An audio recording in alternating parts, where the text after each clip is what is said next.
You don't want to miss this. While the media continues to nitpick every single move Trump makes, only a few voices are actually willing to look at the bigger picture, such as Dr. Phil. In a recent interview with Piers Morgan, he put things into perspective from the economy to Doge and even the MAGA movement. He covered it all with a level of honesty that you rarely get these days. And today we're breaking down what he said, and you're going to be shocked at how accurate his takes are. As always, please make sure to subscribe and hit the notification bell for more videos just like this. He seems to be of the mind that he doesn't mind a bit of short-term financial pain because he believes ultimately there will be a lot of gain coming from America bringing manufacturing back to the United States.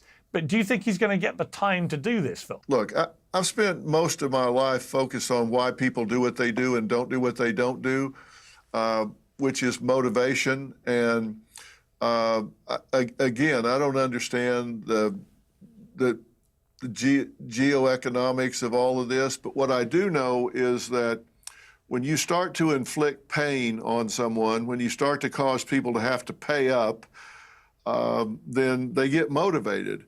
Will these tariffs stand for very long? I don't know. Will people start paying their fair share? If it starts costing them the opportunity to sustain their livelihood in their countries, then yeah, I think it brings about change. By the way, have you noticed something refreshing here? He straight up admitted that he doesn't fully grasp the economics part of it. Let's be honest, it is a huge contrast from the usual TV pundits pretending they're experts in everything. But even without going into detail about that part, he managed to put forward a strong argument. You see, every country out there has been protecting their industries for decades. Tariffs, subsidies, trade restrictions, you name it, they've done it. Now that America's doing the same to level the playing field, suddenly it's a controversial, some folks on the left argue. Well, we're the wealthiest country, we should be buying from everyone else. Sure, but does that mean we should let other countries exploit our markets while blocking our goods with sky-high tariffs? That's not how fair trade works. If they're going to throw up barriers, why shouldn't we respond? This is supposed to be a two-way street, not a one-sided free-for-all. Do you think that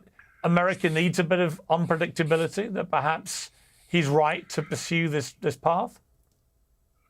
Well, look, a lot of what's been going on hasn't been working. Look, we're $37 trillion in debt and continuing to spend like a drunken sailor on shore leave. Look, this doesn't work long term. And I've got grandchildren, and they're going to pick up the tab for all of this. So somebody needs to step up and say, wait a minute, this isn't working. Culturally, this isn't working. I mean, it's all well and good now. Exactly. That's why Trump is the right guy at the right time. Seriously, the timing couldn't be better. For starters, this is his second term, so he doesn't have to tiptoe around tough decisions just to secure re-election. That's why he can say things like, we're running on short-term pain for long-term gain. If any other politician had said that, their approval ratings would tank overnight and they'd be packing their office by the next cycle. This brings me to the second point. Trump won with a strong mandate this time around. The people didn't just vote for his personality, they voted for the vision. Since this is Trump we're talking about, you're not getting polished talking points, you're getting real results and a real plan. That is exactly what this country needs right now. This isn't a Republican or Democrat thing. This is an American thing. You can't just print money when you need it. People, I think, sometimes don't realize what's happening. If you've got $100,000 saved up after a lifetime of working, and then somebody comes along and prints $1 billion more, your 100,000 just shrunk up. What your buying power for that just got a whole lot less. Somebody needs to come in and shake up this system. It just doesn't work. Yep, so instead of kicking the can down the road like every other administration, we are dealing with it right now. And it's long overdue. To put this into perspective, not only did the last administration keep printing money like there was no tomorrow, but the Government Accountability Office reported that the Biden administration, quote, wasted more money than any in history, roughly $1 trillion with a T dollars. And guess what? All of that waste doesn't just disappear. Most of it ends up widening the budget deficit, which adds directly to the national debt. I've noticed, by the way, you haven't liked the video or subscribed to the channel yet, so what are you waiting for? Right now, the debt to GDP ratio stands at 123%. That is the kind of number you'd expect from a country in full-blown crisis, not the United States, but here we are. We are spending like madmen. That's why what's happening now matters. Dr. Phil also spoke about the importance of what Doge is doing and summed it up perfectly. We've got this Doge system right now, and is it a perfect system? Of course not. But everybody for decades and decades have said we have got to cut out the waste, fraud, and abuse in government. Now somebody's doing it with intentionality, and people are whining about it. They're out burning Teslas. They're throwing bricks through Tesla dealership windows. Grow up. Come on. That's not activism. That's vandalism. Those people should be put in jail.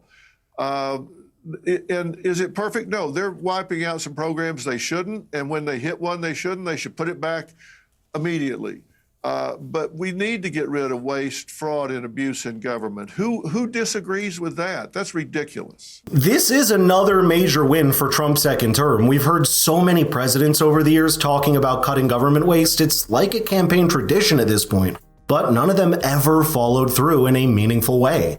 You can even pull up old clips from the 1990s of current Democrat leaders passionately shouting about the need to rein in spending and balancing the budget. Then came Elon Musk, and suddenly the same people turned into full-blown activists trying to discredit every move, all because it's actually working. To this day, Doge has already helped save the federal government an estimated $140 billion, and the goal is even more ambitious: hit $1 trillion in savings by the end of the financial year this September. Imagine what that kind of money could mean for reducing the deficit, fixing our broken systems, or actually investing in things that matter. For once, it's not just lip service, this is action, which is why the establishment is freaking out. And Dr. Phil had a few stats to share to highlight the importance of RFK Jr. and the Make America Healthy Again movement. And, well, the numbers are going to blow your mind. The CDC, which I'm not a great fan of, but if you use their statistics, they estimate that 40% of children in America have chronic health conditions. Piers, 40%.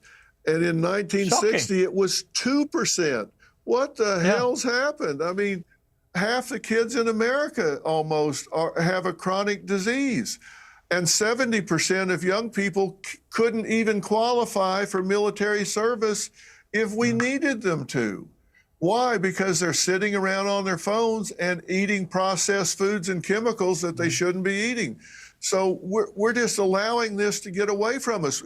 And the good news is this is something we can change in one generation.